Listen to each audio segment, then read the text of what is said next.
All right, now this is something very interesting. What's up, guys? Today we have a unique bourbon out of Chattanooga Whiskey Company. It's the second release in their barrel finishing series. The first one being a port finish. This one finished in Islay Scotch casks. So how does that Tennessee High Malt work with some smoky Islay casks? Let's find out on the Mash and Drum.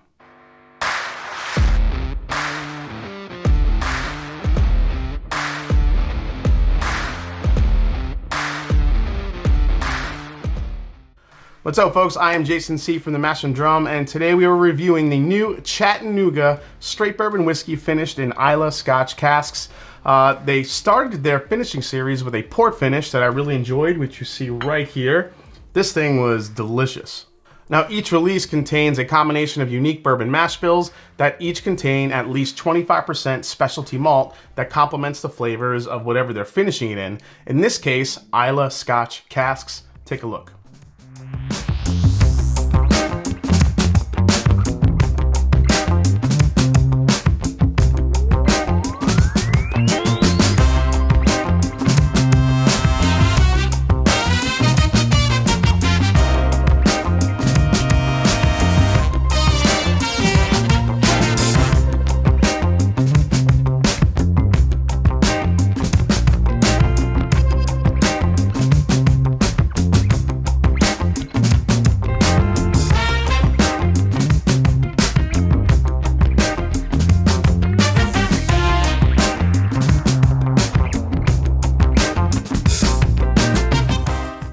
All right, so when it comes to Scotland, you have various regions that could bring a unique flavor profile. Is there some crossover? Definitely.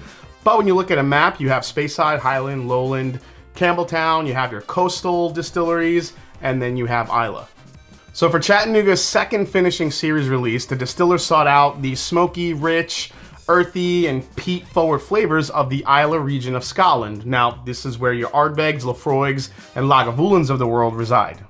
Each batch is made from a blend of 3 finishing casks sourced from 3 different distilleries on the southernmost part of Islay, where the barley is air-dried and smoked with that earthy peat.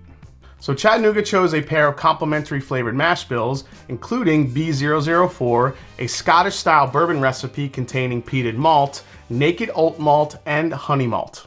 So when I heard that Chattanooga was doing this, I really got intrigued because, you know, being a Tennessee High Malt and having a very high malt mash bill, I really thought, man, that could really work well with a Scotch finish. Now, I've had some peated, finishes on bourbons that just have not worked well. Let's see what this one brings. Here we go. The nose is surprising because the nose actually comes off like a bowl of Honey Nut Cheerios.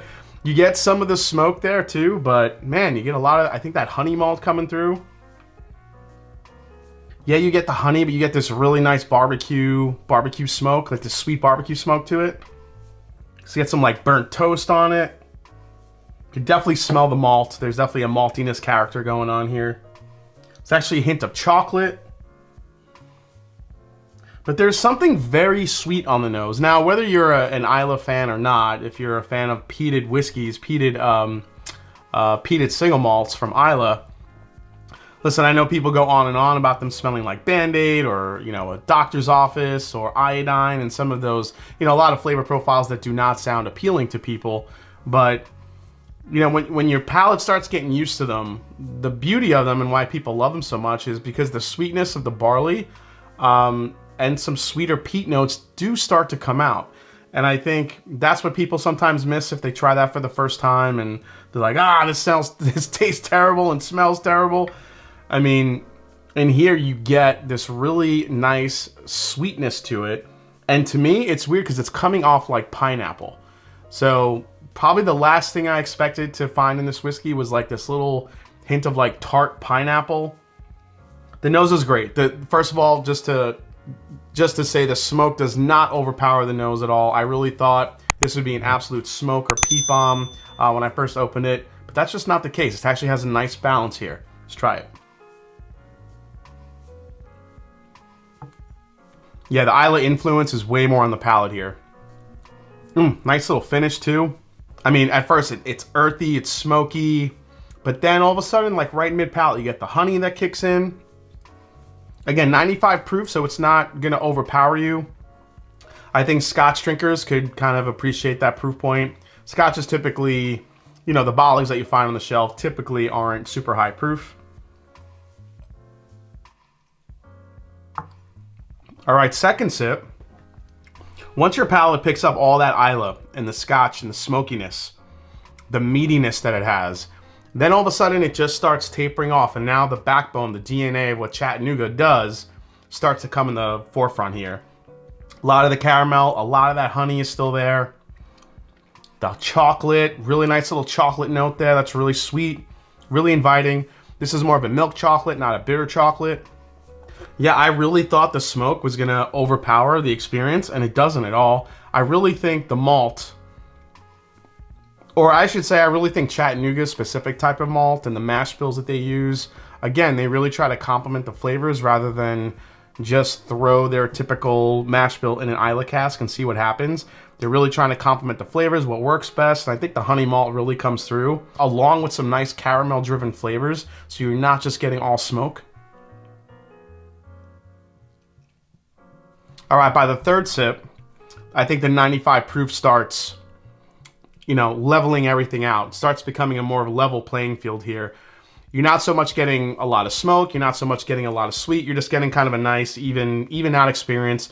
You're getting smoke, you're getting sweet, getting some black pepper too, still getting some caramel, the honey. It's all kind of wrapped into this. Not so much getting the pineapple, I think, that I was getting. There is a sweetness to it, but it's coming more in the form of the honey and the caramel. Go for another sip here. Everything, I think once your palate gets used to the initial, like, what the hell is happening here, I think it really becomes this really just nice meld of the flavor profiles between Islay and what Chattanooga wanted to do. Is it mind-blowingly good? No, but I think it does create just something new and different from Chattanooga. Again, they're just always doing experimenting, and I think the port cask was a really good one, but we've seen port before. I really thought the Islay was going to be something really interesting, and it is. Let's go to the final breakdown. All right, so final breakdown on this Chattanooga. Let's see, we have price at $50, which I think is a good price.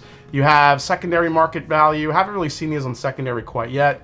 It's pretty much brand new. When it comes to availability, Chattanooga's distribution is growing, but there are some online options for this one. I believe it will be released on Sealbox sometime soon, so keep an eye out for that. Online options for this one available, or available, like I said, where Chattanooga is sold by you. Value for this one, I'll keep this even. I think $50 from a smaller distillery doing something different with 3 different Islay Scotch casks, which could bring up the price, but they keeping it at $50. I like the value, I keep it even. The most I paid for this, like I said, it's not mind-blowingly good, but I do appreciate what is going on in this class, and I do really like it, so I'll pay retail again for this one. Is this a recommend? I love this one, but again, I like peated Scotch. I think if you're a peated Scotch fan, or if you like those smoky, earthy flavors, then you'll love this one. If you don't, if you see Scotch, if you see Lagavulin, Laphroaig, or Ardbeg and you run the other way, then this is not for you. It does have some of those flavor profiles in it. But again, like I will say, I think Chattanooga has done it the best that I've seen or tried because of that Tennessee High Malt mash bill. I think it did a really nice balance in here. Great job to the team over at Chattanooga. You guys know I've talked about Chattanooga a good amount. I love their 111 cask. I love that port finish, which we just talked about. But yeah, this one's kind of a different type of beast. For those of you that are a little bit hesitant on smoky flavors, smoky Scotch, something like that, you know, maybe more of a try before you buy. But if you guys are into trying some really different flavors, you like peated Scotch, this might be the best representation I've had of a finished bourbon finished in Islay Scotch cask. Just home run for me from Chattanooga. All right, guys, well, hope you enjoyed this review for the second release in the Chattanooga Whiskey finishing series, the Scotch Cask Finish. Hope you enjoyed it. If you did, hit the subscribe button below. Please hit the like button. If you haven't yet, find me on Instagram, find me on Twitter. Let me know if you guys have had this one yet, what you think of it. And as I always say, it's not about the whiskey, it's the people you share it with. Cheers. I'm going to have some more smoky high malt Tennessee goodness. Yep, that's what they should have called it. Cheers, guys.